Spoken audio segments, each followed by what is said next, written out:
This episode is brought to you by LifeLock. During Cybersecurity Awareness Month, LifeLock wants to give you helpful tips to protect your identity. Using multi-factor authentication can be a line of defense to help protect your personal information, like getting a text with a security code. But LifeLock offers comprehensive protection against identity theft. Protect your identity today with a 30-day free trial at lifelock.com/podcast.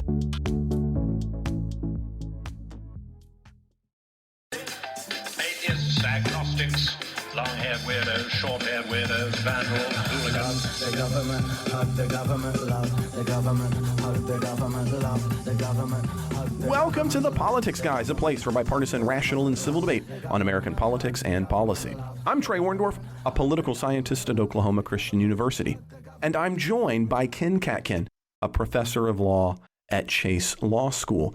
Ken, welcome to our supporters exclusive midweek Constitution show. Oh, it is great to be back. This has been one of the most fun things I think that I have done, and I know that listeners have really loved. We have been going through the U.S. Constitution for a long time, and we got through the initial Constitution, and now we've been going through the 27 amendments that exist to it, and we've most recently gotten to the 14th Amendment. And so this week, what we're going to take on, because there is a lot in the 14th Amendment, Ken, but we're taking on this week the Equal Protection Clause of the 14th Amendment, which provides that no state shall, quote, deny to any person within its jurisdiction the equal protections of the laws, end quote. Now, this case, and this, we are in the midst of your expertise because it is central to numerous Supreme Court decisions and is a centerpiece of thinking about civil rights.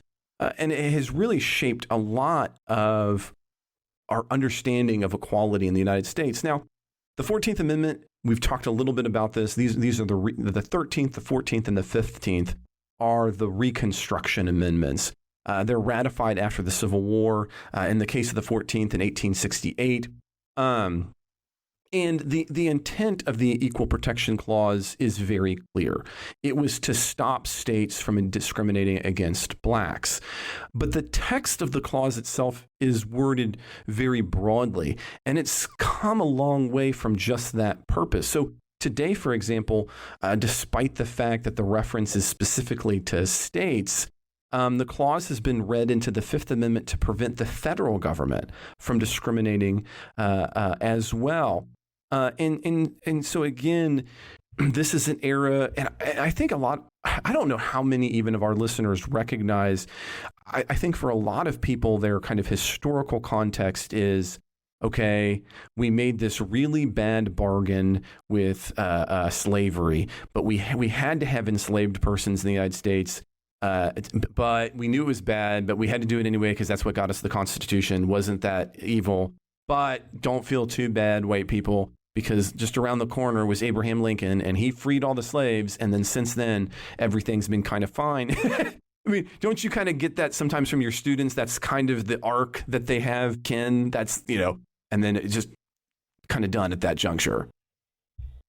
Yeah, I mean, I think the framers had a variety of reasons they accepted slavery in the Constitution. I suppose some of them sincerely believed that it was dying of its own weight anyhow, and that it would go away. But certainly they sacrificed the fate of the African Americans to get the Constitution ratified. Yeah, and we talked about that, but I think we overlook sometimes the black codes that Southern states had, or for example, the rioting and the aftermath of the passage of the 14th Amendment in places like Memphis, and in this case against black communities, and so we get a number of really kind of important cases, and early on maybe some, I would say, counterintuitive arguments for it, right? Like, Plessy v. Ferguson, where we say, well, we can still uphold the Equal Protection Clause of the 14th Amendment, even if we don't really have equality, as long as we have equality that is separated. And that doesn't even really overturn until you get to the 1950s with Brown v. Board of Education. So take us through this a little bit, because again, I know we need to talk about Plessy. I know we're going to talk about Brown. I know we're going to have to talk about Loving. But actually, when you say early on, to me, Plessy's not even early on. I want to start early on. Oh, well, I'll tell you, that's one of the hard things for me sometimes, because I'm always thinking in terms of like trying to help an undergraduate, and so I'm thinking, okay, I can't do everything, and you're the other way, right? You're thinking like, I have a law scholar, so it's every single. Well, and Plessy was actually it was a change, right? There was a different 14th Amendment doctrine earlier than Plessy. Well, take us through that, Ken. Take us through that. Yeah. Well, first, because you mentioned the black codes, I might want to explain that a little bit more. So, what happened, and I think some people probably know this, but not everybody may think about it that much. That when you had slavery, the law of the slave states was slavery law. There wasn't really other race-based law. It was just that African Americans. You didn't need it. African Americans were enslaved, and they had no rights at all. And the only rights they had were whatever their owners gave them. And we talked about this last time we were on the show, but it's worth reiterating. They weren't citizens, right? They don't count as citizens. Ergo, you don't even have to think about them in legal codes outside of their property enslaved status. So I'm sorry, continue that. Yeah, I mean, actually, they didn't even have as many rights as aliens would have had. Like aliens who also weren't citizens would have had some kinds of legal rights in the United States, but slaves had literally no legal rights while they were enslaved. So but then when slavery ended because of the Civil War and particularly the 13th Amendment. It sort of formally ended earlier because of the Emancipation Proclamation, which took effect in some places. In the Confederate States, which was most of the slave states. But the Emancipation Proclamation couldn't actually be enforced everywhere until the Union Army actually took over and occupied these places. But by the time of the 13th Amendment, we get a formal end to slavery in 1866, and it's actually a response to the 13th Amendment. It's after 1866 that we start getting the black codes. And so the black codes are, now that there's no more slavery law, it's all unconstitutional, the old slavery law, all of the slave states then started thinking about, okay, then we need to enact into our laws black codes that basically restrict and deny the rights of African Americans based on their race, because otherwise, since they're not slaves anymore, unless we enact these codes, they'd have the same rights as everybody else, and we can't have that. So the black codes, which again, this was very common in every former Confederate state, and even in some of the what they call the border states, the Union states that had slavery but didn't join the Confederacy, they would say, well, African Americans can't vote, can't hold public office, can't sue white people for torts, can't sue white people to enforce contracts, can't testify against white people in criminal cases or in any court proceedings, can't serve on juries, can't enter any kind of licensed occupation, can't get whatever kind of public education might have been available, although in most of the South there wasn't yet any public education, can't live in places that white people live. And so these are all sort of formal legal, and can't marry white people. So there's all these formal legal restrictions imposed based on race, and that.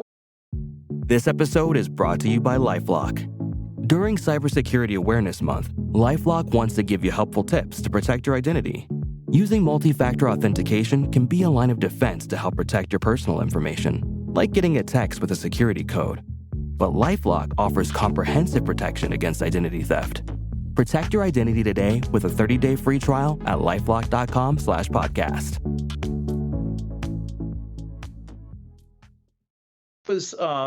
That was actually the provocation that led what we're still, although Lincoln had already been assassinated, Lincoln actually within his own Republican Party had been somewhat of a moderate towards these issues, and kind of the center of gravity in the Republican Party then was even more anti-Confederate and even more anti-slavery, and wanting to take a harsher approach to the military reconstruction of the South than what Lincoln wanted to take. Mm-hmm. And so the movement gets started wanted to amend the Constitution again, first and foremost to nullify the black codes that states had been enacting.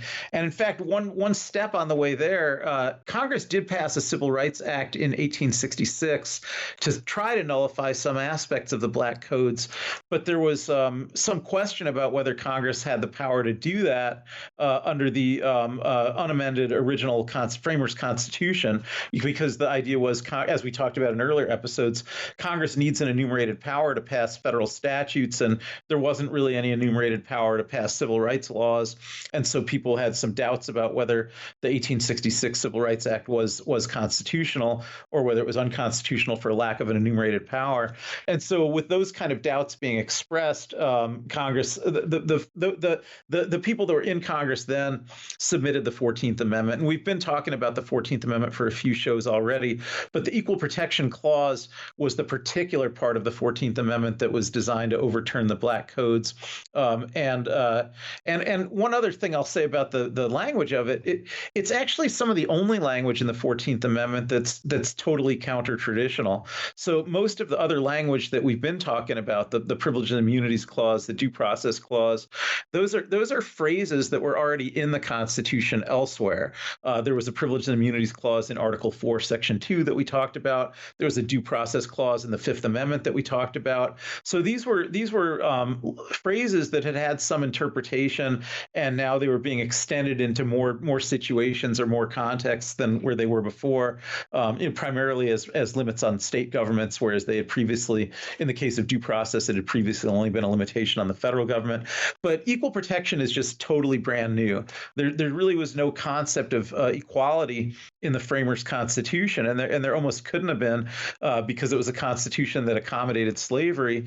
So the Equal Protection Clause is particularly counter-traditional and strongly so, and uses new language to kind of codify this idea that this is a new idea, and so that gets us to that's sort of the black codes issue that you raised, is they wanted to make those laws unconstitutional. And then I know I'm blathering, but I'll try to cut this short. The part of the story in between the ratification in 1868 of the 14th Amendment and then Plessy, which actually comes in 1896, and you mentioned that, but there's these almost 30 years in between. Initially, the Equal Protection Clause was actually more or less correctly enforced. So it wasn't immediate that you get cases like Plessy. The earliest cases that were decided not only in the U.S. Supreme Court, but also even in the state Supreme Courts of the Confederate States gave much more robust interpretation to the Equal Protection Clause. So in the U.S. Supreme Court in the 1870s, you get the case of Strouder versus West Virginia. At issue in that case was West Virginia still had a law that said only white people could serve on grand juries, the grand juries who indict people for crimes. Service on that was not open to African Americans. And the Supreme Court unanimously and kind of uncontroversially held that to be an unconstitutional violation of the Equal Protection Clause. And then in the case of United States versus Virginia, which came a year later, Virginia was still not allowing African Americans to serve on any juries, the juries that actually sit over in trial courts.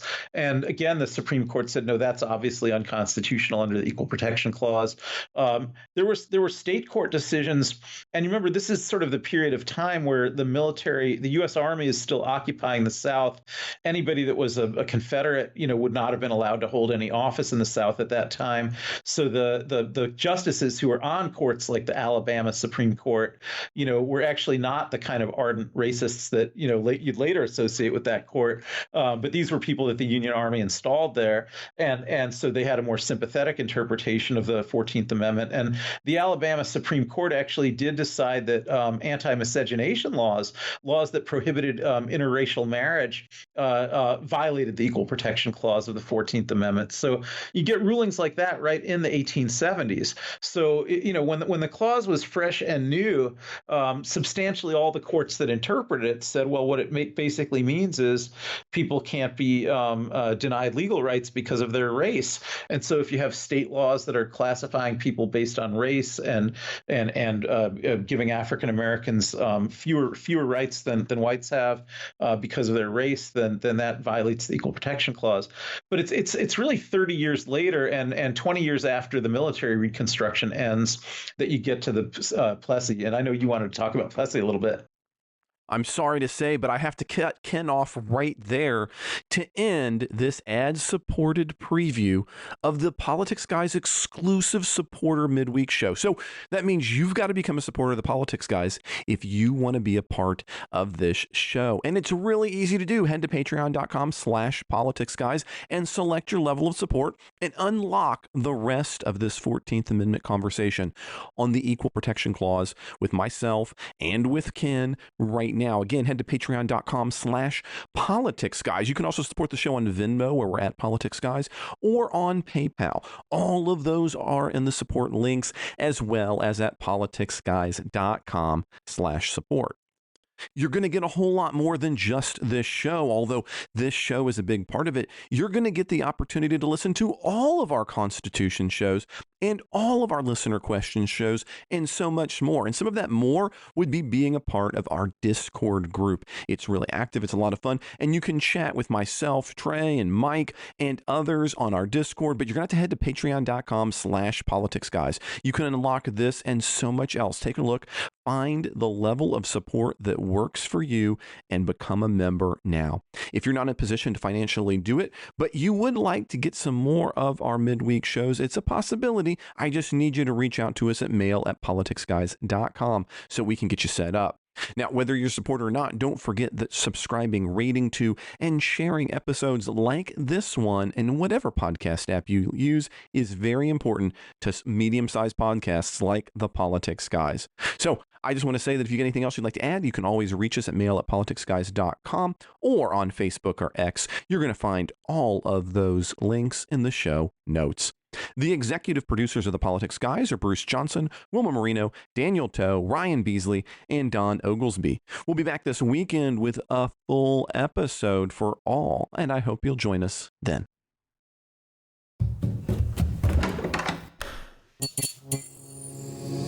This podcast is part of the Democracy Group.